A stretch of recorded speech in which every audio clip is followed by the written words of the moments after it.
जय हो, जय हो, जय हो। श्री सूत्रकृतांग सूत्र में ऋषियों की वाणी बताती है कि एयम खो नाणिनो सारम जम न हिंसई किंचनम अहिंसा अभयम चेव एतावंतम विजानिया। यानी ज्ञानियों के ज्ञान का सार यही है कि वे किसी भी तरह की हिंसा न करें। वे अहिंसा और अभय को एकात्म भाव से जाने। जहाँ अहिंसा है वहाँ अभय है और जहाँ अभय है वहाँ अहिंसा है। इसका तात्पर्य यह हुआ कि जहाँ हिंसा है वहाँ उसका मौलिक कारण भय है। भय होगा तो हिंसा होगी ही।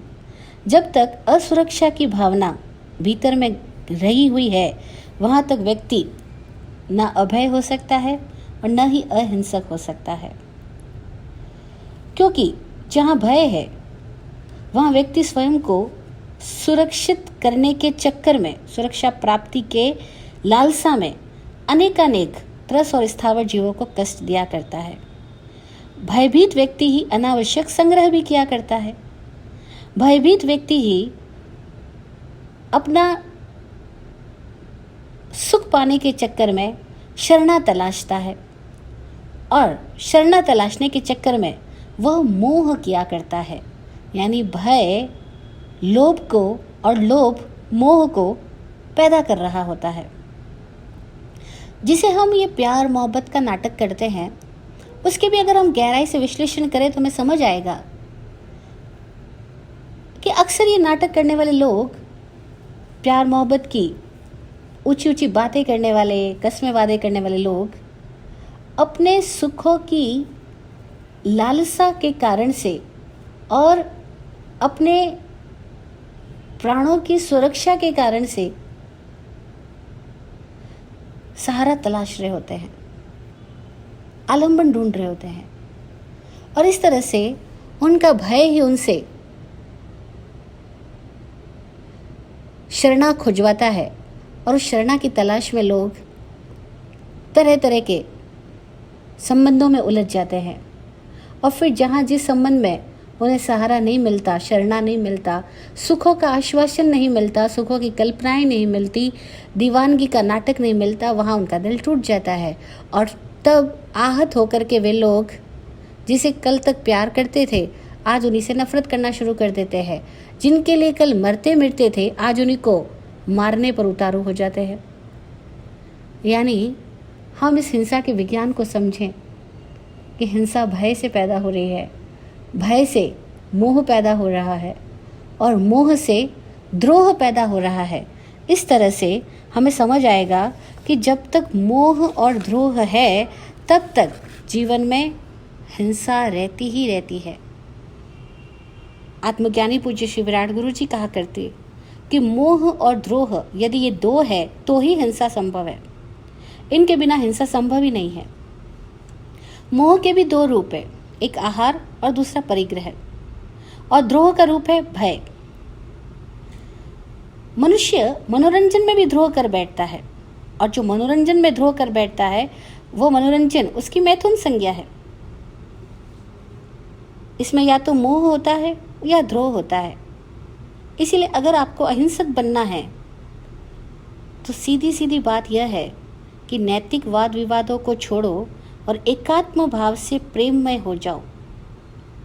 सारे जगत के प्रति कल्याण की भावना आपके भीतर भर जाए और आप कुछ भी ना करो तो ही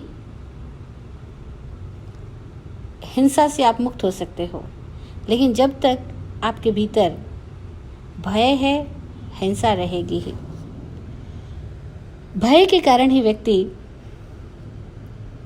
दूसरों के प्राणों का भी हरण कर बैठता है। भय के कारण ही वह परिग्रह करता है, अनावश्यक संग्रह करता है, चोरी चकारी, लूट खसोट, डाका, कालाबाजारी, रिश्वतखोरी, भ्रष्टाचार, ये सब आंतरिक असुरक्षा की भावना से पीड़ित मानसिकता के दुष्परिणाम है। हिंसा का ज्ञान हमें अहिंसा की ओर विकसित करेगा। इस हिंसा को हम समझें। जैन सूत्र कहते हैं कि हिंसा दो तरह की होती है, एक द्रव्य हिंसा और एक भाव हिंसा। संकल्प के साथ या संकल्प के बिना जब प्राणों का अतिपात हो जाता है, तब जो प्राणों का आधारभूत वलय अव्यवस्थित, विघटित, घायल हो जाता है, वह द्रव्य हिंसा है। यानी हमारे प्राण किसी न किसी देह में रहते हैं, और जब जिस पात्र में ये प्राण रह रहे हैं, जिस देह में ये प्राण रह रहे हैं, जब भाव न होते हुए भी, संकल्प न होते हुए, इरादा न होते हुए भी किसी कारण से, जैसे रक्षा करते करते भी किसी जीव के प्राणों का संहार हो जाए, तो उस जीव के शरीर की जो हिंसा हुई वह द्रव्य हिंसा कहलाती है। चूंकि यह भी प्रमाद में हो जाती है कई बार, इसीलिए इसमें भी भाव हिंसा किसी न किसी अंशों में तो मौजूद होती है, किंतु चूंकि मारने का कोई संकल्प नहीं होता, इसीलिए यह द्रव्य हिंसा की श्रेणी में आती है। जो प्रमाद में होता है वहां भी सृष्टि के सुंदर प्रवाह में बाधा पहुंचाने से जो द्रव्य विचलित हुआ, अव्यवस्थित हुआ अथवा प्राणच्युत हुआ, तो वह द्रव्य हिंसा तो है ही। समझना इतना ही है कि हिंसा का जब संकल्प किया जाता है, तब भले द्रव्य हिंसा हो न हो, भाव हिंसा तो हो ही जाती है। यानी आपने हिंसा का संकल्प किया, जैसे मैं उस व्यक्ति को मार डालूंगा या मैं उस इंसान की इमेज को खराब करके रहूंगा, आपने संकल्प किया, इतने मात्र से ही भाव हिंसा तो हो चुकी। चाहे द्रव्य हिंसा करने को आपको इस जीवन में मौका मिले अथवा न मिले, मारने के संकल्प के साथ ही मारने की घटना तो घट चुकी है। संकल्प के साथ कार्य को जब अंजाम दे दिया जाता है, तब द्रव्य हिंसा के साथ साथ में भाव हिंसा भी हो जाती है। मतलब भाव हिंसा भी हो रही है और द्रव्य हिंसा भी हो रही है। अब सवाल पैदा होता है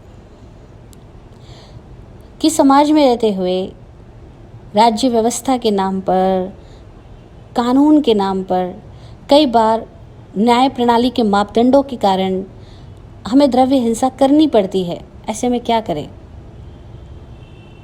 तो गृहस्थ साधक के लिए यहाँ पुनः एक नया विवेक दिया गया है कि अगर उसे अपने दायित्व निपटान के लिए किसी अपराधी व्यक्ति को न्यायिक प्रक्रिया के अंतर्गत दंड देना पड़े अथवा दिलवाना पड़े, तब भी वह यह ध्यान रखे कि उसके भावों में किसी प्रकार का वैर विरोध न पनपने पाए और वह अनर्थ हिंसा से तो पूर्णतया बचे, यानी अनर्थ दंड से बचे। अर्थ दंड कभी कभी उसको करना आवश्यक हो सकता है, तो अनर्थ दंड वो कभी ना करे, क्योंकि गृहस्थ साधक का यह व्रत होता है कि मैं अनर्थ दंड, निष्प्रयोजन हिंसा नहीं करूँगा और किसी को मारने की बुद्धि से नहीं मारूंगा।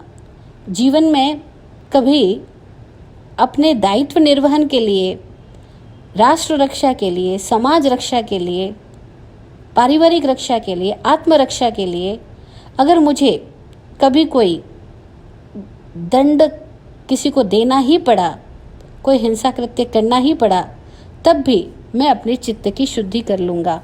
यानी कि वह द्रव्य हिंसा का पूर्णतया त्यागी नहीं होता, किंतु भाव हिंसा में वह विवेक रखता है।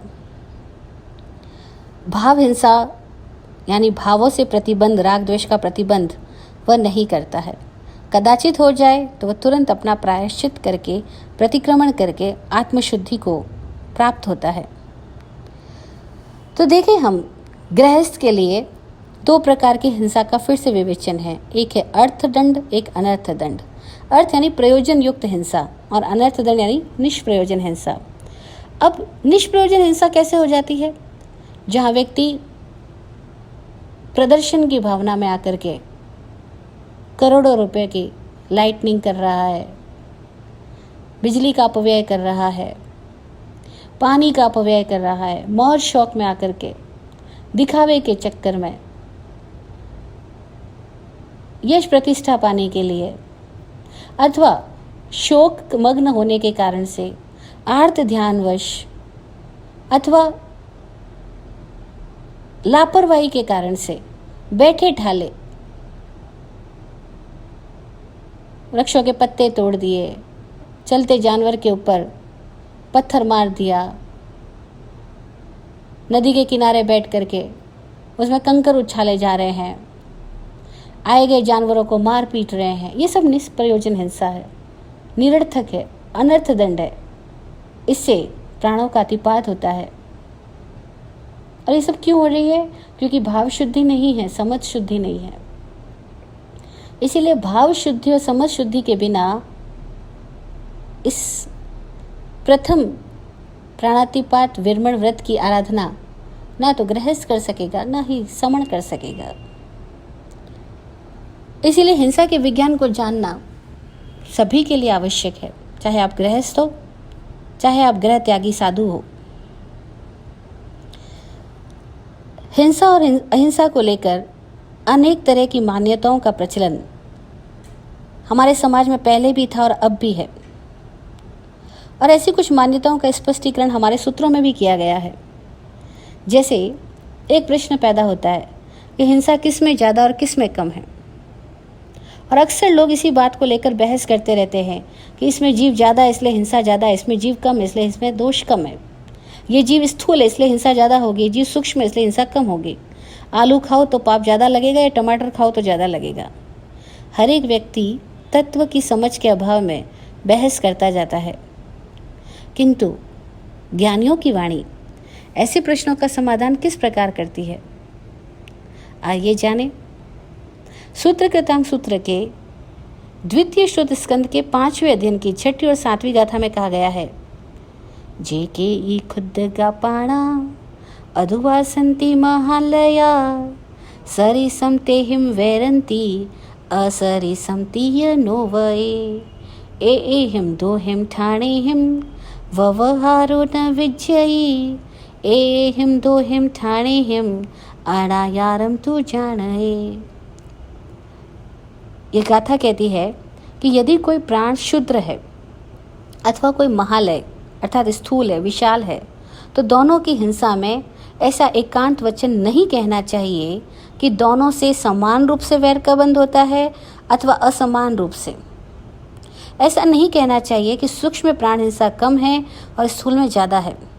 इस प्रकार के दोनों एकांत वचन कहने से व्यवहार ठीक नहीं रह सकता। इन दोनों प्रकार के एकांत वचन प्रयोग को अनाचार जानना चाहिए। कहने का मतलब यह हुआ कि हिंसा का संबंध जीव के भौतिक शरीर की सूक्ष्मता या विशालता से नहीं है, तो किससे है? वह हिंसा करने वाले व्यक्ति के भीतर में रहे हुए विभावों की तीव्रता और मंदता से है।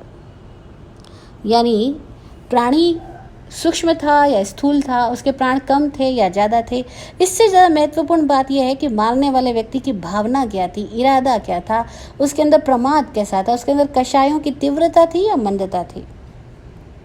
देखो, लाखों लोगों की मृत्यु होने पर भी महाभारत युद्ध के प्रमुख योद्धा 5 पांडव उसी जन्म में मुक्त हो जाते हैं।